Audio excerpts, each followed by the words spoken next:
O clima na clareira mudou num piscar de olhos. O canto suave dos pássaros se calou. Até o vento pareceu parar entre as folhas. Os europeus perceberam que aquele barulho vindo da mata menos passos rápidos, coordenados, lanças batendo contra troncos, não era acidente. Algo se aproximava, algo que os nativos locais não esperavam. O chefe levantou a mão, ordenando aos espanhóis que permanecessem parados. Mas o nervosismo nos seus olhos dizia muito mais do que suas palavras jamais poderiam expressar. De repente, 5 homens emergiram da mata com passos rápidos. Eram mais fortes, mais altos e claramente mais preparados para combate do que o pequeno grupo que recebera os espanhóis. Usavam pintura corporal simétrica, branca e vermelha, cobrindo braços e rosto. As lanças eram longas, afiadas, endurecidas pelo fogo. Os colares de dentes de peixe e ossos sugeriam prestígio e experiência. Assim que viram os homens de pele clara, seus olhos se estreitaram. Eles não sorriram. Não demonstraram curiosidade. Demonstraram alerta. Um dos marinheiros sussurrou: "Isso não é bom." O instinto europeu falou primeiro. Vários marinheiros colocaram a mão nos punhos das espadas. Outros desenrolaram os rosários. De la Coisa puxou a adaga, mantendo-a baixa, escondida, mas pronta. Colombo ergueu a mão imediatamente. Ninguém saca a arma. Ninguém! Mas conter homens assustados é como tentar segurar o mar com as próprias mãos. O medo pulava de rosto em rosto. Um dos guerreiros avançou, gritando algo em tom firme para o chefe da aldeia. O chefe respondeu com a mesma intensidade. Ambos falavam rápido, com gestos que iam do chão ao céu, apontando para os espanhóis, depois para o interior da ilha. Ira, debate.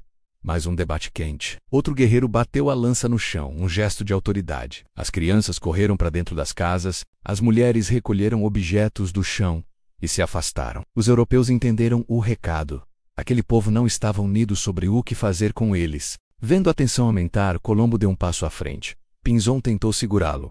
"Admiral, não se aproxime. Eles podem atacar." Colombo soltou a mão dele e avançou sozinho até metade da clareira. Ergueu o estandarte real no alto e com voz calma disse: "Viemos em paz. Não queremos guerra." As palavras não significavam nada para os guerreiros, mas o tom fez efeito. Os guerreiros aquietaram-se por um instante, avaliando o homem franzino do barba irregular, que segurava um pano vermelho e dourado como se fosse um escudo espiritual. Um dos guerreiros deu 2 passos à frente, apontou a lança para a bandeira de Colombo e fez um gesto brusco, menos como se ordenasse que aquilo fosse abaixado. Os marinheiros prepara Hansei para reagir. "De la Coisa", murmurou. "Estão mandando você abaixar o estandarte." Colombo respondeu: "O estandarte não será abaixado."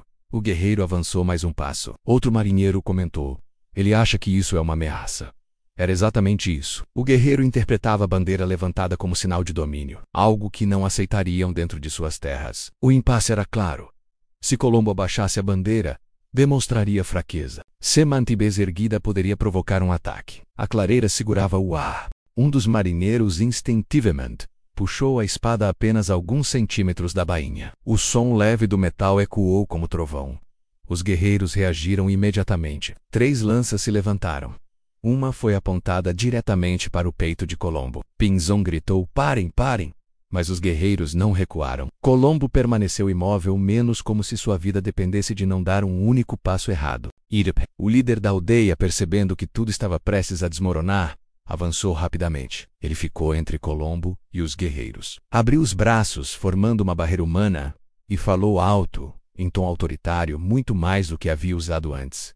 Os guerreiros responderam com irritação. O chefe sinalizou para o chão, depois para o sol, depois para os visitantes. As palavras eram incompreensíveis para os europeus, mas os gestos não deixavam dúvida. Eles vieram do mar. Eles não são ameaça. Eles são convidados. Não ataquem. Os guerreiros hesitaram. O chefe tirou de seu pescoço um colar com contas de concha, menos claramente um símbolo de status, e o colocou nas mãos do guerreiro mais velho. Um presente. Um apaziguamento. O guerreiro olhou para o colar, e então para os espanhóis. Por um momento, o silêncio dominou. A tensão era tão grande que até os pássaros pareciam esperar a decisão. Então, finalmente, o guerreiro abaixou sua lança. Os outros o seguiram. Os marinheiros suspiraram aliviados, alguns quase desabando no chão. Os 5 guerreiros recuaram lentamente, mantendo os olhos fixos nos europeus. Não era uma retirada completa. Era uma retirada estratégica. Eles desapareceram entre as árvores tão rápido quanto haviam surgido. Mas a mensagem estava clara. Não confiem demais. Estamos observando O chefe voltou-se para Colombo e tocou sua própria testa, menos um gesto suave do pedido do calma. Colombo, ainda segurando o estandarte, respondeu inclinando a cabeça. Os marinheiros trocaram olhares, medo, alívio, admiração, incerteza. Pinzon disse num sussurro: "Admira-o. Se aqueles homens atacassem, não sairíamos vivos." De lá Cosa completou: "Eles não são ingênuos. São organizados, são protetores." Colombo respirou fundo. Sim, e agora sabemos que este mundo tem leis próprias e seus próprios guardiões. O encontro com o desconhecido estava longe de terminar, e os próximos passos seriam ainda mais delicados. Porque agora, mais do que nunca, eles sabiam que estavam em território de um povo forte, e o futuro para ambos os lados dependeria das escolhas que fariam dali em diante. A tensão que havia tomado o ar parecia ter impregnado a própria floresta. Mesmo após a retirada dos guerreiros, o silêncio era pesado, desconfiado, como se cada folha estivesse esperando para ver o que aconteceria a seguir. Os espanhóis respiravam fundo, tentando recuperar o controle. Os nativos da aldeia observavam com preocupação. Colombo permanecia parado segurando o estandarte, ainda imóvel, menos como uma estátua que sobrevivera à tempestade. Mas a ameaça, embora afastada, não estava encerrada. Por alguns minutos ninguém se moveu. As mulheres nativas observavam os espanhóis com receio. As crianças se escondiam atrás das pernas das mães. Os homens da aldeia trocavam olhares rápidos, tentando entender se o perigo havia realmente passado. Um marinheiro espanhol murmurou: "Eu achei que fosse morrer hoje." Outro respondeu, com a voz ainda trêmula: "Eles não têm medo de nós. É isso que me assusta." Era verdade. Diferente do primeiro grupo amigável, os guerreiros olhavam os europeus sem temor, menos como iguais, ou até como intrusos. Essa falta de medo revelava algo profundo. Aquelas terras não estavam indefesas. Colombo respirou profundamente. Suas mãos tremiam ligeiramente, mas seu rosto permaneceu firme, calculado menos como o de um comandante que sabe que não pode mostrar fraqueza. Ele se aproximou do chefe da aldeia e colocou a mão sobre o peito, repetindo o gesto que o líder fizera anteriormente. Uma troca simbólica. O chefe assentiu, aliviado, e então fez um gesto convidando Colombo e seus homens a seguir mais adiante, para longe da área onde os guerreiros haviam aparecido. Pinzon sussurrou: "Não sei se é seguro continuar." "Admiral." Colombo respondeu baixinho: "Agora, mais do que nunca, precisamos continuar." Os marinheiros engoliram seco e seguiram. À medida que avançavam, perceberam que a aldeia inteira havia mudado de postura. As portas das casas estavam entreabertas, com olhos curiosos espiando de dentro. Homens mais velhos se posicionaram nas extremidades da clareira, observando. Algumas mulheres seguravam cestos como se fossem escudos improvisados. Nada iradeto, mas tudo era sentido. Mesmo sendo convidados a continuar, os espanhóis tinham consciência. Estavam pisando em território que podia aceitar ou rejeitar sua presença a qualquer momento. E a linha entre essas duas possibilidades era tênue. O chefe, tentando acalmar os ânimos, chamou duas mulheres e um homem da aldeia. Eles se aproximaram carregando cestos decorados com folhas e flores. Ao abri-los, revelaram colares de conchas, pequenas esculturas de madeira, pedras polidas, sementes coloridas. Colombo entendeu imediatamente. Era um gesto de restauração, uma tentativa de mostrar que a aldeia continuava disposta à paz. Ele respondeu oferecendo contas de vidro trazidas da Espanha. Os olhos dos nativos brilharam. Nunca tinham visto algo tão colorido e translúcido. Um dos marinheiros sussurrou: "Isso pode salvar nossas vidas hoje." Talvez salvasse mesmo. Sem língua comum, tudo dependia dos gestos. E foi ali que os espanhóis perceberam que os nativos eram extremamente expressivos. Apontavam para o peito quando queriam dizer eu, para o coração quando queriam demonstrar emoção. Usavam o vento para simbolizar tempo.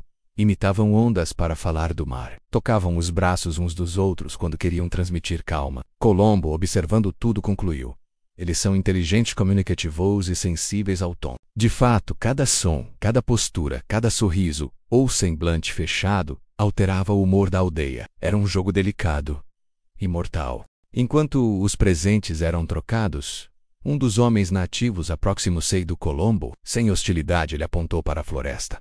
Depois fez um gesto de lança, e por fim tocou o próprio ombro, menos num gesto que parecia aviso. De lá quase interpretou: "Eles estão dizendo que os guerreiros podem voltar." O rosto de Colombo endureceu. Pinzon completou: "Ou que não foram embora de verdade." Os espanhóis olharam ao redor, inquietos. A floresta, ainda silenciosa, parecia esconder olhos em cada sombra. Para a surpresa de todos, as crianças nativas voltaram a se aproximar dos espanhóis. Elas pareciam não entender a gravidade do que ocorrera. Para elas, os visitantes ainda eram novidade fascinante. Puxavam as mangas das roupas grossas, tocavam os bigodes dos marinheiros, riam ao perceber que as botas europeias faziam barulho na terra.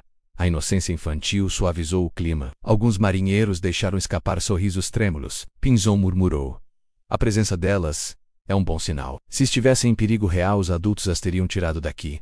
Colombo concordou com a cabeça. E lentamente, a tensão começou a se dissolver. O chefe fez um gesto, indicando que era hora de os espanhóis retornarem à praia. Não era uma expulsão. Era uma precaução. Os guerreiros poderiam voltar, e a aldeia precisava se reorganizar.